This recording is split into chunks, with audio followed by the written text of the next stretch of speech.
பல இடங்களிலே நீதிமன்ற உத்தரவுக்கு பிறகும் சமீபத்திலே கோயம்பேட்டிலே முஸ்லிம் மத வழிபாட்டு தலம் அகற்றப்பட வேண்டும் என்று நீதிமன்ற உத்தரவு. ஆனாலும் கூட சட்டம் ஒழுங்கு பிரச்சனையை கருதி அங்கே நீதிமன்ற உத்தரவுக்கு எதிராக போராட்டம் நடத்தியவர்கள் அவர்களுடைய வேண்டுகோளை ஏற்று அந்த மசூதி இன்னும் இடமாற்றம் செய்யப்படாமல் அப்படியே இருக்கிறது.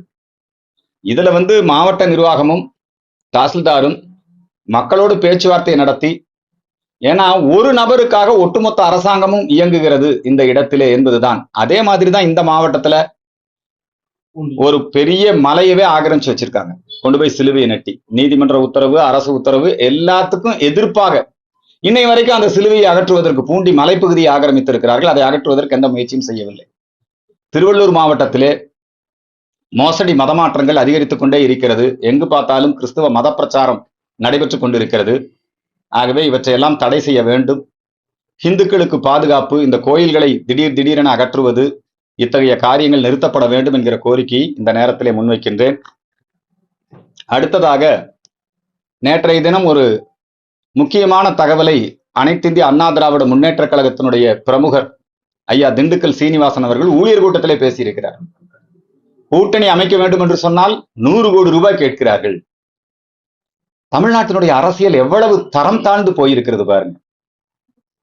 சீட்டும் நோட்டும் தான் இங்கே கூட்டணிகளை தீர்மானிக்கிறது, கொள்கைகளோ தேர்தல் வாக்குறுதிகளோ அல்ல.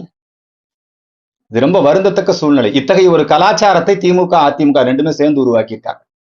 கடந்த காலத்துல திமுக கூட்டணியிலே கம்யூனிஸ்டுகள் இடம்பெற வேண்டும் என்பதற்காக ஒருத்தருக்கு 10 கோடி, ஒரு கம்யூனிஸ்டுக்கு இன்னொரு கம்யூனிஸ்டுக்கு 12 கோடி கொடுத்ததாக எலெக்ஷன் கமிஷன்லயே அப்படியே ஃபைல் பண்ணாங்க. அப்ப பணத்துக்காகத்தான் இங்க கூட்டணி அமைக்கப்படுகிறது, சீட்டுக்காகத்தான் கூட்டணி அமைக்கப்படுகிறது. இது ஒரு மக்கள் விரோத அரசியல். இந்த மக்கள் விரோத அரசியலை முறியடிக்க வேண்டும். சீட்டுக்காகவும் நோட்டுக்காகவும் அமைக்கப்படக்கூடிய கூட்டணிகள் ஒழிய வேண்டும்.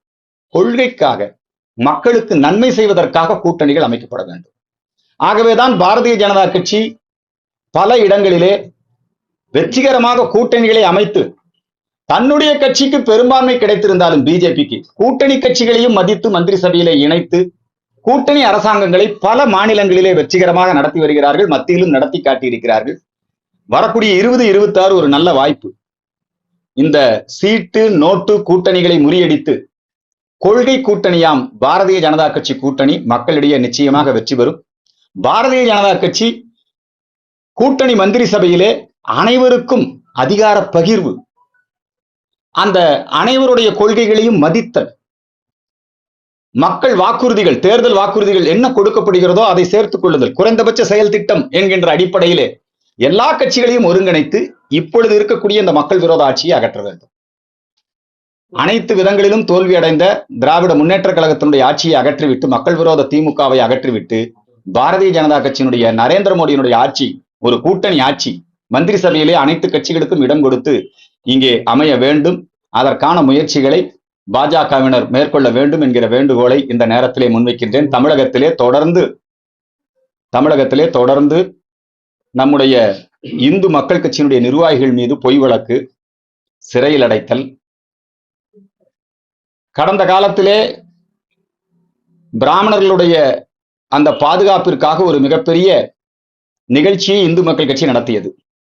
பிராமணர்களை இழிவுபடுத்துவதை தடை செய்ய வேண்டும், கிண்டல் கேலி செய்வதை தடுக்க வேண்டும், பிற சமுதாயத்தை பாதுகாப்பதற்கு எப்படி சட்டங்கள் இருக்கிறதோ அதுபோல பிராமண சமுதாயத்தை பாதுகாப்பதற்கும் ஒரு சட்டம் கொண்டு வர வேண்டும். 30,000த்திற்கும் மேற்பட்ட பிராமண சமூக மக்கள் சென்னையிலே கூடி பேரணி நடத்தினார்கள். அனைத்து சமுதாய தலைவர்களும் கலந்து கொண்டு ஆதரவு கொடுத்தார்கள். இந்த ஆரிய திராவிட இனவாதம், அதே மாதிரி பிராமணர்களை இழிவுபடுத்துதல், இவையெல்லாம் நீக்கப்பட வேண்டும். நாடு முழுக்க ஏழைகளுக்கான இடஒதுக்கீடு அமுல்படுத்தப்பட்டிருக்கிறது. இடபிள்யூஎஸ், எக்கனாமிலி வீக்கர் செக்ஷனுக்கான இடஒதுக்கீடு 10% நாடு முழுக்க. கேரளால இருக்கு, கம்யூனிஸ்ட் ஆளுகின்ற கேரளாவில் இருக்கு.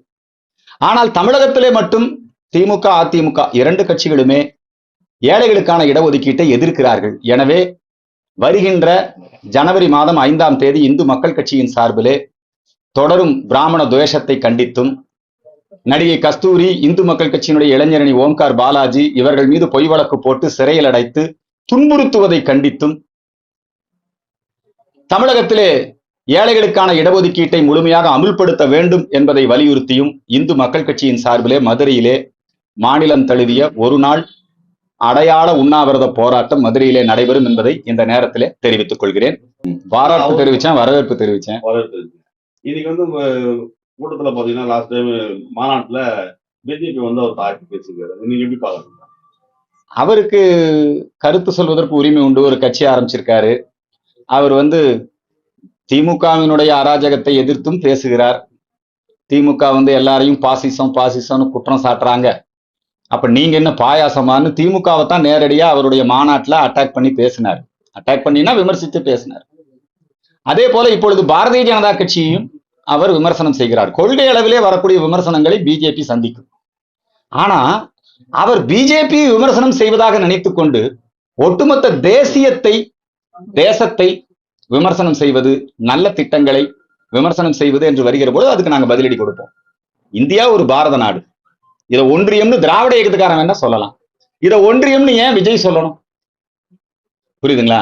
அதே மாதிரி நம்முடைய நீட் தேர்வா இருக்கலாம், இந்தி திணிப்புன்னு இவங்க ஒரு நாடகம் போட்டுட்டு இருக்காங்க பாருங்க, இருமொழி கொள்கை, இதெல்லாம் வந்து நாடு முழுக்க மும்மொழி கொள்கை இருக்கு.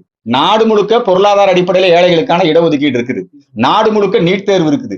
ஆனா இவங்களும் திமுகவினுடைய ஒரு கைப்பாவையாக இன்றைக்கு இன்னொரு கழகம், திமுக, அதிமுக, அதே மாதிரி இப்ப தாவேகா, அவர்களும் அதே திராவிட அரசியலைத்தான் அவர்கள் நடத்துகிறார்கள். தாவேகா நடத்துவது தமிழ்நாடு தமிழ் தேசிய அரசியல் அல்ல. அவங்க நடத்துறது முழுக்க அவங்கதான். நல்லா ஒரு சீமான் ரொம்ப அற்புதமா அதுக்கு பதில் கொடுத்தாரு. திராவிடம் ஒரு கண்ணு, தமிழ் தேசியம் ஒரு கண்ணுங்கிறார். அப்படி இருக்கிறதுக்கான வாய்ப்பு இல்லை. திராவிடம் என்பது தமிழுக்கு விரோதமானது, தமிழை அழிப்பது, தமிழுக்கு எதிரானது திராவிடம். எனவே அந்த திராவிட அரசியலைத்தான் இன்றைக்கு விஜய் முன்னெடுக்கிறார். அது கூட கொஞ்சம் வந்து கிறிஸ்துவ மிஷினரிகளுடைய தூண்டுதல் இருக்கு. விஜய்க்கு பின்னாடி அவருடைய உறவினர்கள் நிறைய பேரு கிறிஸ்தவ மத அமைப்புகள்ல பொறுப்புல இருக்காங்க. மத பிரச்சார அமைப்புகள் இருக்கிறதுல எங்களுக்கு ஒன்றும் ஆட்சேபனை இல்லை. மத பிரச்சார அமைப்புகள் இருக்கிறாங்க. எப்படியாவது தமிழ்நாட்டில் ஒரு கிறிஸ்தவர் ஆட்சி கொண்டு வரணும். அதுலதான் இப்ப போட்டி. உதயநிதி தன்னை கிறிஸ்தவர் என்று அறிவித்துக் கொள்கிறார். கிருத்திகா என்கிற கிறிஸ்தவ பெண்ணை திருமணம் செய்து கொண்டதால் சங்கிகள் வயிறு எரியட்டும், நான் கிறிஸ்தவராக மாறிவிட்டேன்னு சொன்னார். சோ உதயநிதிங்கிற அந்த கிறிஸ்தவரா, ஜோசப் விஜய்ங்கிற இந்த கிறிஸ்தவரா, எப்படியாவது ஒரு கிறிஸ்தவர் இங்கே ஆட்சியிலே அமர வேண்டும். அதுல உதயநிதிக்கும் விஜய்க்கும், திமுகவுக்கும் தாவேகாவுக்கும் ஒரு பரஸ்பரம் புரிந்துணர்தல் இருக்கிறது. ஆகவேதான் திமுக பேசுறது தான் விஜய் பேசுறாரு, விஜய் பேசுறது தான் திமுக. எப்படியாவது ஒரு கிறிஸ்தவரை தமிழ்நாட்டிலே முதலமைச்சராக்க வேண்டும் என்கிற திட்டத்தோடு தான் இவர்கள் இணைந்து செயல்படுகிறார்கள். கிறிஸ்தவர்கள் முதலமைச்சராகலாம், தப்பு இல்லை. ஆனா ஹிடன் அஜெண்டாவை வைத்துக் தங்களை இந்துக்கள் போல வேஷம் போட்டு காட்டிக்கொண்டு இந்த கிரிப்டோ கிறிஸ்தவத்தன வேலையை செய்கிறார்கள். ஒரு அரசியல் கட்சியாக அவர்கள் செய்வதை இப்ப திமுகக்குள்ள கிறிஸ்தவ மிஷினரிகள் ஊடுருவிருக்காங்க, அவங்க அதை செய்யறாங்க. ஆனா விஜய் மூலமாக நேரடியாக கிறிஸ்தவ மிஷினரிகள் அரசியலிலே கோலோச்சுகின்றன. அதை இந்து மக்கள் கட்சி அம்பலப்படுத்தும் என்பதை தெரிவித்துள்ளது.